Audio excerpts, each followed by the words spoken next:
Break के बाद स्वागत है। बड़ी खबर तिब्बत से, जहां पर भूकंप के तेज झटके महसूस किए गए हैं। भूकंप की तीव्रता 4.0 दर्ज की गई। 16 किलोमीटर की गहराई में भूकंप का केंद्र था। तिब्बत में 4 रिक्टर स्केल तीव्रता का ये भूकंप जिसको महसूस किया गया। नेशनल सेंटर फॉर सीस्मोलॉजी ने बताया कि भूकंप का केंद्र 16 किलोमीटर की गहराई में था। तिब्बत का इलाका भूकंप के लिहाज से काफी खतरनाक है। इस इलाके में भारतीय टेक्टोनिक प्लेट यूरेशियन प्लेट को धकेलती है, जिससे भूकंप का खतरा बना रहता है। तिब्बत और नेपाल एक प्रमुख भूवैज्ञानिक फॉल्ट लाइन पर स्थित हैं, जिसके चलते यहाँ पर भूकंप आते जाते रहते हैं और भूकंप की तीव्रता जितनी भी हो, यहाँ पर भूकंप के तेज झटके और भी ज्यादा तेज महसूस किए जाते हैं। तिब्बत में ये भूकंप के झटके महसूस किए गए।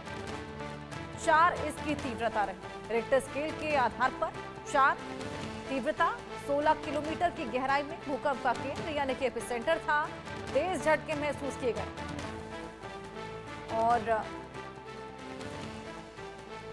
सीस्मोलॉजिस्ट ने इस भूकंप के झटके को खासा तेज बताया है। हालांकि यहां पर किसी के हताहत होने की खबर या फिर खासा नुकसान की खबर सामने नहीं आई है, लेकिन तिब्बत और नेपाल सीस्मिक जोन के लिहाज से डेंजरस जोन में आते हैं।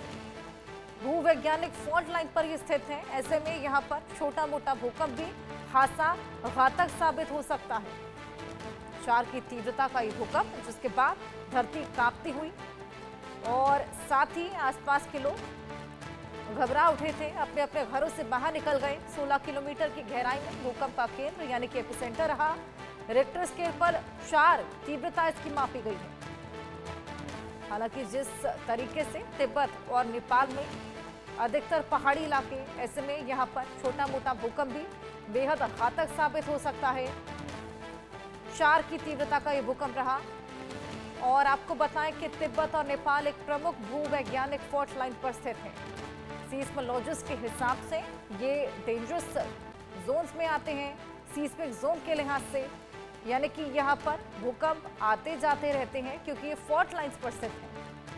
ऐसे में यहाँ पर छोटा मोटा भूकंप का झटका भी खासा तबाही लेकर आ सकता है। 4 की तीव्रता का ये भूकंप रहा, जिसके चलते लोग घबरा उठे, अपने अपने घरों से बाहर निकल गए थे अपने आप को सेव करने के लिए। आपको बताएं कि 4 की तीव्रता का भूकंप होने के बावजूद खासा कंपन महसूस की गई। हालांकि एपिसेंटर 16 किलोमीटर की गहराई में है, लेकिन एपिसेंटर क्या रहा, इसको लेकर जांच अब भी जारी।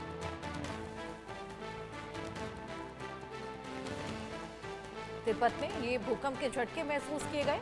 तीव्रता 4 दर्ज कराई गई। 16 किलोमीटर की गहराई में भूकंप का केंद्र। सीस्मिक जोन के लिहाज से तिब्बत डेंजरस जोन्स में आता है। यहाँ पर भूकंप की तीव्रता 4 होने के बावजूद भी कंपन ज्यादा महसूस की जाती है और तबाही यहाँ पर देखी जा सकती है कम तीव्रता होने के बावजूद।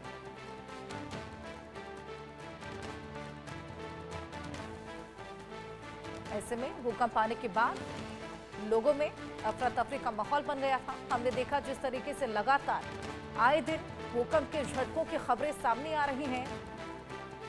हाल फिलहाल जिस तरीके से म्यांमार और थाईलैंड में भूकंप के झटके देखे गए थे, 7 की तीव्रता के वो झटके और चंद सेकंड के झटके, जिसके बाद भारी तबाही का मंजर बना था। ऐसे में लगातार लद्दाख में, नेपाल में जिस तरीके से भूकंप के झटके देखे गए, आए दिन ये फ्रीक्वेंसी बढ़ने के चलते लोगों में भी घबराहट है कि आखिर इतनी फ्रीक्वेंटली भूकंप के झटके क्यों महसूस किए जा रहे हैं।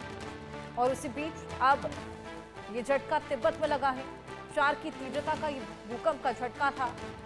हमने देखा म्यांमार में कितनी तबाही मची थी। ऐसे में सभी लोग उस तबाही के बाद से घबराए हुए हैं और अब तिब्बत में ये भूकंप के झटके महसूस किए गए। हमारे साथ हमारे सहयोगी आदित्य बार जुड़ गए हैं। आदित्य से और जानकारी लेंगे। आदित्य, क्या एपिसेंटर रहा? हालांकि 16 मीटर की गहराई पर था, लेकिन एपिसेंटर क्या था और कितने बजे ये भूकंप आया? जी हर्षा, अगर हम देखेंगे तो एपिसेंटर एक बीचों बीच तिब्बत के ये आया है और अभी कुछ थोड़ी देर पहले ही तिब्बत में ये जो है भूचाल आया है। और इससे कुछ ऐसा ये हताहत होने की खबर नहीं है, किसी लोग मारे जाने की खबर, क्योंकि 4 रिक्टर स्केल का अर्थक्वेक बहुत ही थोड़ा सा माइल्ड अर्थक्वेक होता है, लेकिन इसकी गहराई अगर हमको ये भी समझे कि जो गहराई है 16 मीटर है, तो जितनी ज्यादा डीप अर्थक्वेक होगा उतना ही कम नुकसान होगा, और जितना ज्यादा ऊपर में अर्थक्वेक होगा, जितना शैलो होगा उसका एपिसेंटर, उतना कम नुकसान होगा। तो ये एक देखने वाली बात है कि तिब्बत में पहले भी ये, जैसे कि आपने थोड़ी देर पहले बोला कि एक्टिवली सीस्मिक जोन में आता है। हालांकि ये देखने वाली बात है कि क्योंकि जो टेक्टोनिक प्लेट्स हैं वहाँ, टेक्टोनिक प्लेट्स में बहुत प्रॉब्लम है, मूवमेंट होती रहती है, तो जितनी टेक्टोनिक प्लेट्स में मूवमेंट रहेगी उतना ही अर्थक्वेक के ज्यादा चांसेस रहेंगे। अभी फिलहाल कुछ ऐसा बहुत ज्यादा मेजर डैमेज की रिपोर्ट्स नहीं है, बट हाँ अभी देखने वाली बात रहेगी कि जो कंसर्न अथॉरिटीज हैं तिब्बत में, वो ऑन द स्पॉट पहुंच चुकी हैं, और एक एडवाइजरी जारी हुई है लोगों के लिए कि लोग अपने घर में ही रहें और ज्यादा बाहर न निकले, कि ताकि जो कंसर्न अथॉरिटीज है अपना काम ढंग से कर सके। जी हर्षा। बिल्कुल आदित्य, कितने बजे ये भूकंप आया था? और लाजमी है जिस तरीके से फ्रीक्वेंटली आजकल भूकंप आ रहे हैं, लोग भी घबरा गए होंगे, अपने अपने घरों से बाहर निकल गए होंगे। जी बिल्कुल, ये अराउंड 6 बज के 15 मिनट के करीब ये अर्थक्वेक आया है, और अब देखने वाली बात रही हो कि लोग एकदम से घबरा